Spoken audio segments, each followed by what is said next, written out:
only thing we have to fear is fear itself. The National Weather Service has issued a severe thunderstorm warning. Welcome to the Common Sense Practical Prepper Podcast, where prepping doesn't have to be complicated or expensive. Coming to you from a well-defended off-grid compound high in the mountains. Coming to you from his Florida room in Richmond, Virginia. Neither off-grid nor well-defended, unless you count as chickens and cats. Here is your host, Keith. Hey everybody, this is Keith, and welcome back to the Common Sense Practical Prepper Podcast, episode 25. Today is November 28th, 2022. Just going to jump right into a few things. If you have been watching the news, there are a fresh set of protests across China. We have a lot of Chinese citizens that are protesting the zero COVID policy, the lockdown, if you will, of several cities, several regions, a complete lockdown of citizens. And again, they call it the zero COVID policy. What they're doing, zero COVID meaning no new COVID cases. They're trying to do what they can to actually stop the transmission of any new cases. Officials have triumphantly declared Saturday that they have basically achieved a societal zero COVID, meaning there was no more community spread, that new infections were being detected only in people already under health monitoring, such those in a centralized quarantine facility. The pronouncement came as the nation set a new record for nationwide infections. So let me get this straight. China, who basically, well, they're communist, and you can't trust a damn thing that they say, a bunch of fibber McFibber pants. They have proclaimed to the world that there were zero COVID transmissions, new transmissions in this little time slot, and that the people that are currently ill are in a centralized quarantine facility, aka prison camp. I have a hard time believing that a country of a bajillion people, forcing everybody to stay in their homes and not go to work, and certainly not riot. Because when you riot, you're breathing heavy, you're running around, you're coughing. That's just the wrong thing to do. If you don't want to spread COVID, you don't riot. I watched some of the videos, and it's really weird. The Chinese citizens are running up and down the street, clashing with police, clashing with military, knocking down these barriers, these metal barriers with some sort of fencing, supposed to keep the people, within the neighborhoods, within their apartment buildings. And then the police are running around in like these Tyvek suits with boots, and they have the sleeves are all duct taped to their gloves, and they're walking around with these respirators on, carrying these big sticks trying to hit people. It's really, really weird. But again, none of these people that are rioting have COVID.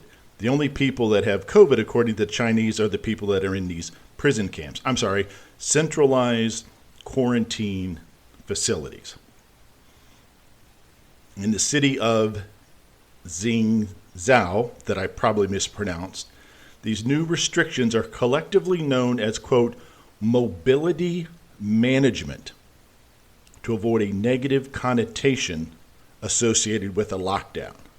So the PR department got together and said, look, this whole lockdown word that the entire world has been using for going on 3 years now, that's a little bit much.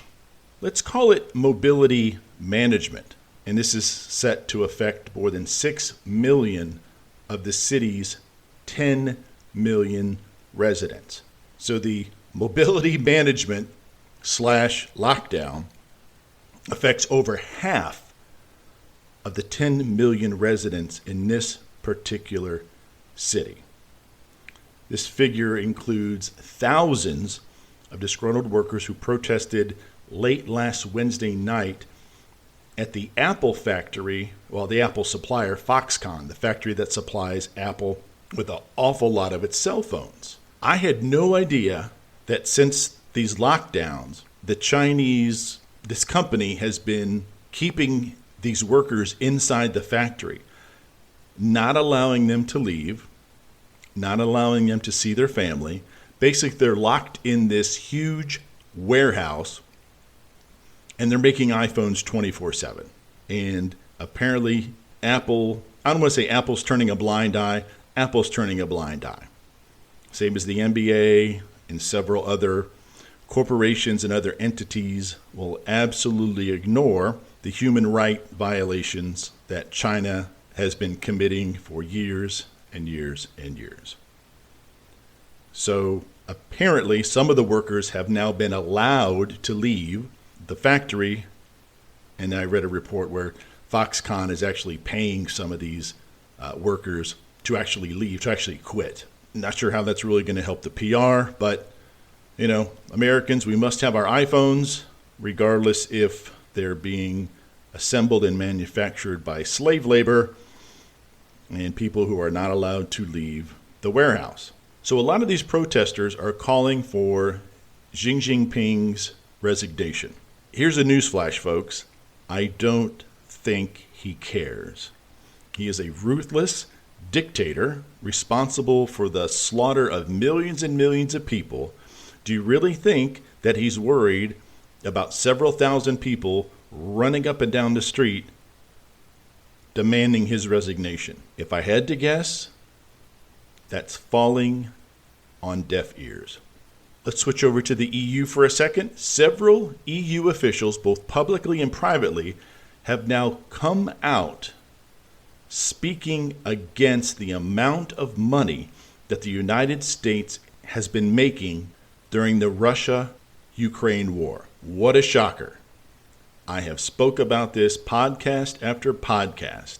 The only people getting rich is the United States industrial military complex, and now some of the companies that provide LNG, liquefied natural gas. We have a whole bunch of it, and we're selling it to some countries in the EU. However, according to these EU officials, these companies have inflated the price, raised the price as we sell it to these European countries.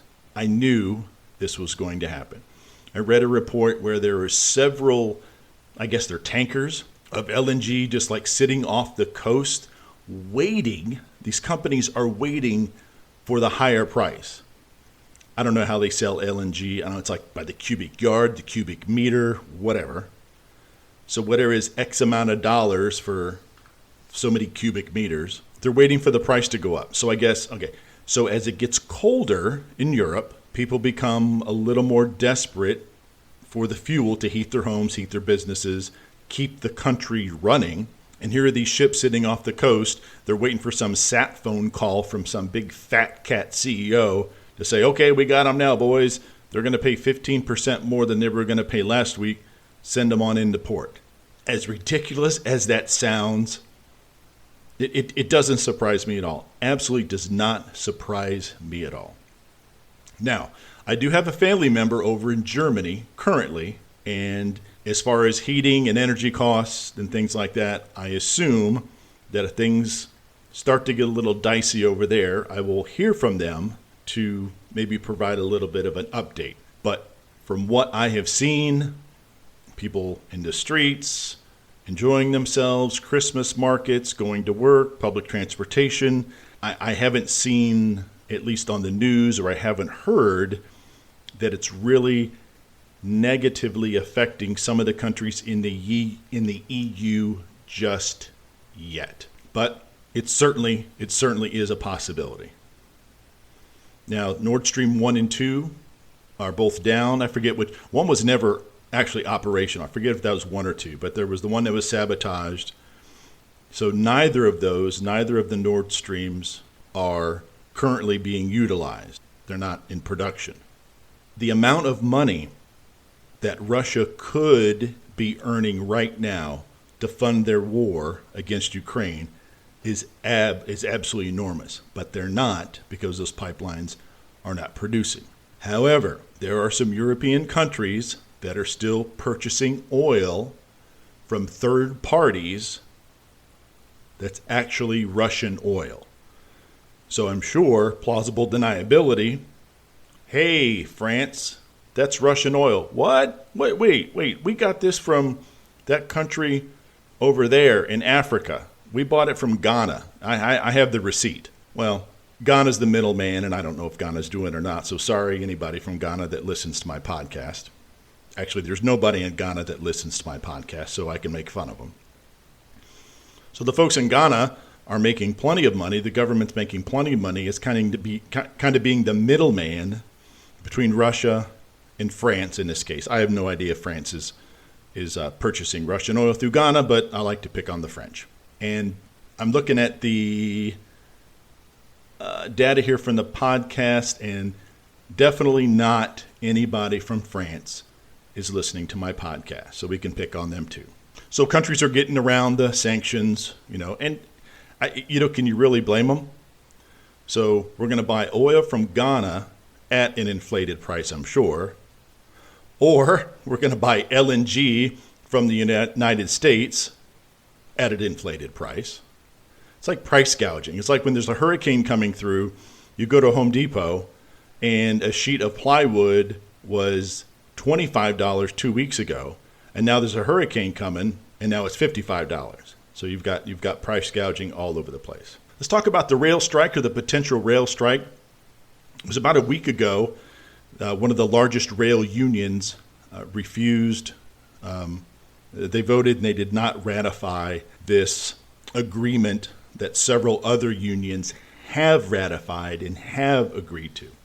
Remember, all 12 have to agree to this for it actually to be put in motion and to avoid a strike.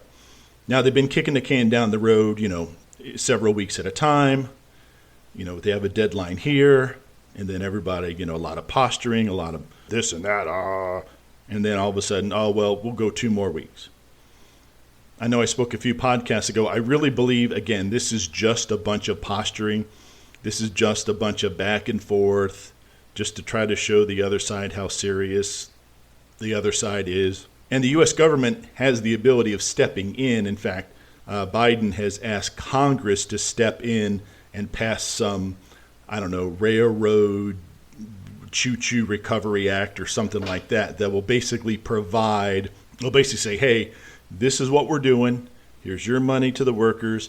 Here's your money to the rail companies. Let's just put a kind of a stopgap on this, and we'll address this at a later date. Now, part of me says there is no way that the government is going to allow, or the Biden administration is going to allow, the rail workers to strike. So hear me out here for a second. I'll need to adjust my tinfoil hat. I do believe this, and I'll tie this into prepping here in a second. With the current administration, there's been no new oil leases. The Keystone Pipeline construction was halted by executive order on Biden's first day in office. And of course, no new oil leases. So in the previous administration, the United States was energy independent. With oil, we were actually selling oil to Saudi Arabia, if you can believe that. But that's been completely reversed. There's really been no significant policies or significant laws that have been passed in the last couple of years to help curb or defeat inflation. So inflation continues. Part of me does not want to believe that the current administration is either dragging its feet to try to bring the economy down even lower, or not as much dragging their feet, they're actually doing it on purpose. I don't want to believe that, but in the absence of any other information, I'm not seeing anything that says, hey, I'm bringing the price of gas down. And the price of gas is down a little bit, but it has everything to do with supply and demand. It's the holiday season. People are tightening their belts, and a lot of people are like, hey, I'm not going to travel as far. We're not going to see grandma in Iowa. We're not going to drive 12 hours to Iowa. We're going to FaceTime or whatever grandma on Thanksgiving. So as demand drops, the price is going to drop. Demand goes up, the price goes up. So nothing's really being done to by the administration, nothing's being done to actually bring down the price of fuel, the price of gasoline. So part of me does not want to believe it, but it wouldn't surprise me just to put the economy in a worse position, as we go forward. Anyway, that's my conspiracy theory tinfoil hat blip for today. So, okay. Speaking of price of gas, $3.37 a gallon. Dropped another 10, 11, 12 cents per gallon over the last 10 days. $3.33 a gallon is still way too damn much money to be paying for a gallon of gas. However, that's what we've got. Okay, prepping.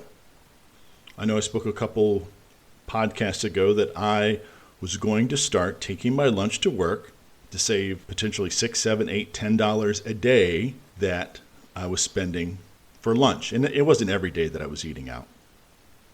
However, I think I've done pretty well. I don't think I've eaten out once. Bringing my lunch on a consistent basis. I did get my little dry erase calendar. I'm going to have that mounted on the wall in the office, and I'm actually just going to, I did not spend $7 a day. I did not get my coffee from Dunkin' Donuts, so I saved $2.80, whatever it happens to be. So I'm going to get that up. I am going to start tracking that, and I'll let you folks know how I am doing. The freeze dryer. Over the last several months, 4 months, 5 months, I have freeze dried 60 dozen raw eggs. That is a lot of eggs. Those will be used for cooking, dropping in the recipes, that sort of thing. So right now in the freeze dryer, I have 72 eggs in the freeze dryer. So it's 4 trays. Each tray holds about 18 eggs, a dozen and a half eggs. Cooked them and froze them overnight, and I put them in the freeze dryer first thing this morning. And gosh, I put it in about 6 o'clock, so we're going on about 15 hours now. And they're probably going to stop about the time I go to bed and I get nice and relaxed. I'll hear the freeze dryer stop and the motor stop running. I'll be like, here we go, Here I go trying to, stumble through the hallway, not trying to stub my toe on things, to take the eggs out of the freeze dryer. And I don't know, I guess I'll drop them in a big Mylar bag tonight. I'll grab one of my big Mylar bags and maybe just vacuum seal it or something just to get it taken care of tonight. And then maybe I'll divide it up tomorrow. Who knows? Who knows what I'm going to do? We'll figure that out as I go stumbling down the hallway here in a couple, 3 hours. So yeah, more than enough raw eggs. And now these will be cooked eggs that you just reconstitute with hot water. And I've never had them, but from what I've heard, they're actually pretty good. Some folks say you cannot tell the difference. Some folks say you can kind of tell the difference. But I haven't heard anything negative about reconstituting already cooked scrambled eggs. I did, on Black Friday, I did purchase the Instant Pot. I've been calling it Insta Pot. It's Instant Pot. They're like Pro Plus pressure cooker / canner. Checked out a bunch of YouTube videos, and this particular model received some pretty good reviews. So that is something that I am going to start doing. I'm going to start canning. Have no idea what I'm going to can first. It's going to be very simple. We might do like carrots or green beans. Not going to get too crazy just yet with, chicken breasts and that sort of thing. I'll slowly graduate up to, meat and poultry and stuff like that. So beans and carrots, we're gonna keep it very simple to make sure I don't introduce botulism into the world or some new strain of some crazy virus. I don't want to get anybody any more sick than they are. Yeah, but that's about it. I'm still on the Twitter. If you guys have any questions, you can always reach out to me on the Twitter. You can always search the Common Sense Practical Prepper podcast, or prep_podcast is like the official, tag name. I don't know. You can search it either way. And like I said, last podcast, for the most part, I don't follow, any political pundits or anybody like that. It's mostly just folks that are in the same kind of situation as I am, just doing prepping. Going to start shopping actually out of my pantry. some of the canned vegetables. Plenty of shelf life, don't get me wrong, but I'm going to start shopping out of my pantry instead of paying the inflated price that you currently find in the grocery store. And speaking of shopping in my pantry, let's talk about the pending food shortage or whatever you want to call it. I don't doubt what a lot of people are saying. I'm not talking about the doom scrollers and all those, well, I was gonna call them a bad name. All of those content creators that tend to make things much worse than they are. You know, I wish I could make a YouTube video about something just pretty innocuous, and then for the title page put, "It's too late, it's already started, buy this before it's illegal," and then have like 250,000 views within 12 or 18 hours and actually just say just a bunch of nothing. Just say a bunch of stuff to get everybody hyped up so they run out and they go to your website and buy stuff. I wish I could do that. But again, I think it's even becoming more clear in my situation that the prepping that I'm doing is a hedge against inflation. I don't know if 8 months from now there's going to be no corn. You hear people talking about the droughts out west. Absolutely. Lake Mead barely has any water. Absolutely. Crops failing here, cattle dying there. 100%. I get it. But I'm not seeing anything right now that leads me to believe there's going to be some incredibly crazy food shortage in 6, 8, 9 months. Now, inflation's going to be here for a long, long time. I get that. So as far as that goes, I'm in much better shape than I was a year ago. But Walmart has tons of food. Costco is just packed to the rafters. There's this one doom scroller on YouTube. She goes into Costco and she like leans over her cart and she puts her camera like in the little top basket part, and she leans in and she's like, "I don't see my brand of soap here," or "I think they're turning out the lights to save energy because they can't pay their power bill." These people just make this stuff up. I'm sorry to harp on this, but these are the kind of people that get 200,000 and 300,000 views, and all the revenue generated from it. They're making themselves rich from just putting people in a panic. It gives preppers like me a bad name, and I'll have you know, I don't appreciate a bad name. I could give myself a bad name without even trying. I don't need anybody else's help. No, but that's where I'm coming from. Again, I'm not an economist. I'm not a farmer. I'm just the guy that goes to Walmart and Costco, and drives around and sees just food all over the place. I don't think I'm going to walk into Walmart one day and the shelves are going to be bare. Now, the railroad goes on strike. We've got a problem. If the diesel shortage that's not really a diesel shortage actually comes to fruition and there's no diesel fuel, that's going to be a problem for food at my Walmart. I think the worst thing we have is continued inflation. The worst thing we have is people not being able to afford the food they could put on their table 12 months ago. Again, I'm not an economist. I'm not a farmer. Don't look to me for financial advice. I am just the guy that has 2 eyeballs and 2 ears, and I just go to stores. I see food. I hear people talk about food. We're not in the best of shape, but I don't think the world's coming to an end tomorrow afternoon. All right, folks, you can find me on the Twitter. And as always, be safe, take care of one another, and until next time. Thanks for listening to the Common Sense Practical Prepper Podcast. Be sure to subscribe so you don't miss an episode. While you're at it, help spread the word by leaving a rating and review.